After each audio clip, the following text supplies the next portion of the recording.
Yeshua's teachings of forgiveness is about self-liberation from spiritual bondage to the consequences of your sins by releasing others from the consequences of their sins against you. Yeshua's name literally means liberation. Matthew 1:22, you shall call his name Yeshua, because he will liberate his people from their sins. Now in the Messianic age, liberation is the sine qua non. Yeshua begins his prophetic ministry by reading from Isaiah 58 in his synagogue, and I've underlined the parts you want to read carefully. It's all about liberation. The liberation that Yeshua offered was not political freedom from Rome, nor was it political or military victory over oppressors. When his enemies tried to entrap him by getting him to make a ruling about whether people should pay taxes to the Romans or not, which was a major issue of his time, he held up a coin and he said, "Whose image is this on the coin?" And they said, "Caesar's." And he said, "Well, then render unto Caesar the things that are Caesar's, and unto God the things that are God's." That's kind of separation of church and state, isn't it? That's saying that basically the political issues of the world are practical issues that you have to deal with, but God's business is what's important. Now when the apostles James and John asked him, "Master, do you want us to command fire to come down from heaven and consume your enemies?" Just as Elijah had done, which by the way implies that they had the power to do that, because they're not asking for the power. They said, "Do you want us to do this?" Elijah had been in a battle, a contest with the priests of Baal at the time of Jezebel, and he had called down fire from heaven to consume them. Well, Yeshua turned and rebuked them, and he said, "You know not what manner of spirit ye are of, for the Bar Enosh, the Messiah, the new humanity, the new Adam, comes not to destroy men's lives, but to liberate them."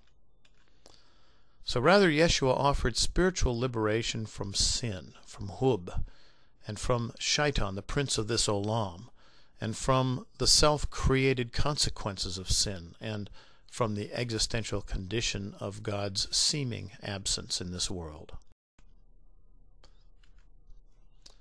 The Aramaic term shalach, as used by Yeshua, means liberation or release. It's translated in the King James and modern Christianity as forgive. To forgive someone who or sins or offends or commits injustices against you means to release him from the inevitable natural consequences that will rebound upon him. What goes around comes around. The person who intentionally harms another creates an injustice that sets up a destructive existential imbalance in nature that is beyond his control to amend. You can't unrape someone or unkill someone. For every action there's an equal and opposite reaction, said Isaac Newton in his third law, and like a bullet that shot straight up in the air that eventually stops, turns, and falls back to the shooter with the very same force and muzzle velocity when it returns to him, sin generates hub, debt, or karma. These are necessary consequences. It's like justice without mercy. The ancient Semitic philosophy of justice was called the lex talionis, the law of retaliation. An eye for an eye, a tooth for a tooth. In fact, this remains a powerful force in Islamic custom and law even today, in spite of the fact that it was not advocated by Muhammad and in the Quran. But Yeshua offered a science of non-retaliation. He said that God's justice is tempered by mercy, and we must imitate God, who tempers justice with mercy and compassion. And so therefore we must honor the way or name of God, not the ways of men and of the natural world. There is a higher law that the Messianic age must follow. The victim is the only one who has the spiritual power to end the ancient cycle of retaliation.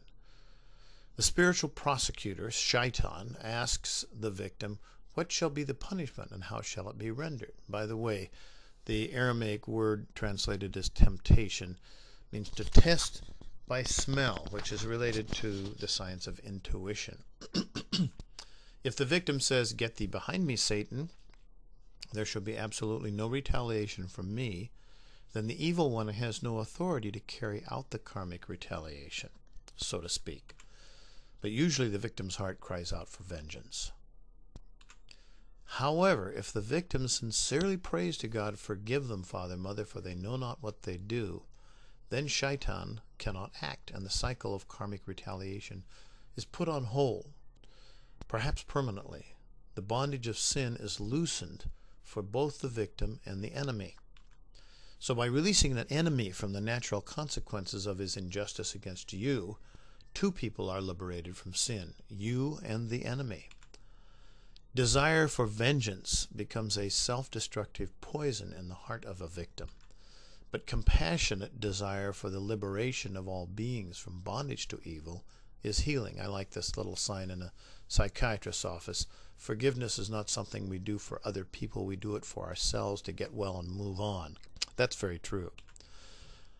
So Yeshua taught that in the same measure that you give, you shall receive, and by the same token, in the same measure that you release others from the bondage of sin, you yourself shall be released. How do you practice Shalak, the science of liberation? Well, it's a halakhic imperative from Yeshua. It must be done. Members of the new humanity must forgive. It's a sign of the Baranash. Release us from our debts because we release those who sin against us. It's like an ocean. When lava flows into it, it quenches the fire of judgment and burns itself into a just stone. It's not for the faint of heart. You must release your enemies truly and sincerely from your heart. How do you do this? You have to cultivate inner strength. It's not a weakness to forgive, it's a strength. Try to understand the offender's point of view and his pressures and weaknesses and negative influences and ignorance of your point of view. Cultivate interior fairness and impartiality. Love your enemies means to have compassion, chesed, upon them. It doesn't mean you have to like them. It's not sentimental. It means you must deal fairly, faithfully, and honorably with them, and don't badmouth them. And cultivate right intention. Real forgiveness can be based only on your own sincere compassion and understanding. It's a sacrificial offering from the heart. It's not just an external ritual or hollow words from the lips. You have to obey your heart's Yetzer HaTov, the divine image of God within. Yeshua also distinguished between personal enemies and mortal enemies. Personal enemies are those that are very close to you and can tear your heart out emotionally, like family, colleagues, neighbors, brothers. For these people, he averted evil but did not retaliate. When his own villagers tried to stone him to death, Yeshua merely parted the crowd and walked away. It doesn't say how he parted the crowd. If your brother strikes you on the right cheek, offer him the left cheek also. Well, many of the forgiveness sayings begin with "if your brother," not your mortal enemy. And when asked how many times you should forgive your brother, how often shall my brother sin against me and I forgive him? Yeshua says for 70 times 7, meaning all the time. But with mortal enemies, Yeshua aggressively attacked and destroyed evil spirits. That's how he began his ministry. But he also prayed forgiveness for the soldiers who, acting under the influence of evil spirits, crucified him. So he seems to be saying, do not retaliate in kind with mortal enemies, but do destroy the evil forces that motivate them. Be a spiritual warrior. Paul says we wrestle not against flesh and blood, but against invisible psychic and spiritual principalities, powers, rulers of the world's darkness. Paul in Romans 12:20 says, if thine enemy hunger, feed him. Well, during World War I, we did not treat our enemies that way. We allowed Germany to become a horrible place that could finally breed Nazism, and we had to fight another war. But in World War II, we enacted the Marshall Plan, and we gave aid and assistance to our defeated enemies, the Germans and the Japanese, and now they are among our greatest allies. For in so doing thou shalt heap coals of fire on his head. His head is the invisible, evil spiritual force or entity that motivates him, the Yetzer Hara. You might want to see the segment on the influence of the heart, the impulses of the heart. So forgiveness is a kind of spiritual martial art or science of defense.